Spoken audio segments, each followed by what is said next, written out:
Magandang hapon po. Maulang weekend pa rin sa ilang bahagi ng bansa dahil sa habagat.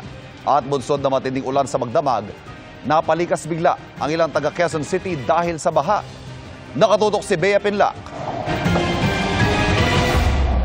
Nagmistulang dagat ang bahang binaybay ng mga rescuer ng Barangay Tatalon sa Quezon City pasado alas 10 kagabi. Abot bewang ang baha sa kalsada. Pero sa ibang bahagi ng barangay, halos inabot daw ang bubong ng ilang bahay. Hindi na makapasok yung bangka namin doon dahil maliit, makitid masyado. Wala kaming bangka na maliit. So nasa bubong na siya.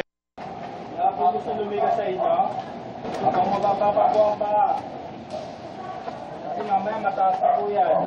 Binutas pa ng mga rescuer ang bakod na ito.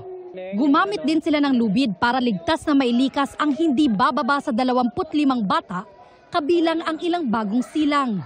Pahirapan din po yun. Kailangan pang idaan sa bubong, idaan dun sa bakod para lang makuha namin yung mga bata. Kasi hindi namin mapasok na dahil sa lakas ng tubig. Nahihirapan na po. Ang dalawang sanggol na ito, halos isang buwan pa lang. Nakahingang maluwag ang kanilang mga kaanak nang maayos silang nadala sa evacuation center. Tumataas po kasi, kinakabahan po kasi ako. Kasi maliit pa siya eh. Takot na naman po kami kasi nga may baby kami. Iniwan na namin mga gamit namin dun. Basta maskaso ko lang sila. Nakakatakot po kasi may baby na po ako. Baka po kasi matrap po kami sa bahay. Katulad nung dati pong mataas yung baha hanggang bubong po. Ayon sa barangay, isang rescuer ang nasugatan habang tumutulong sa paglikas ng mga tao. Dinala siya sa ospital. Natusok po eh, naanuan ata ng pako yung kaya namagat. Halos 100 pamilya o mahigit 300 residente ng Barangay Tatalon ang pansamantalang nanuluyan sa Diosdado Macapagal Elementary School kagabi. Pero may mga residente na piniling hindi lumikas para mabantayan ang mga binabaha nilang bahay. Yung iba nagstay sa bubong.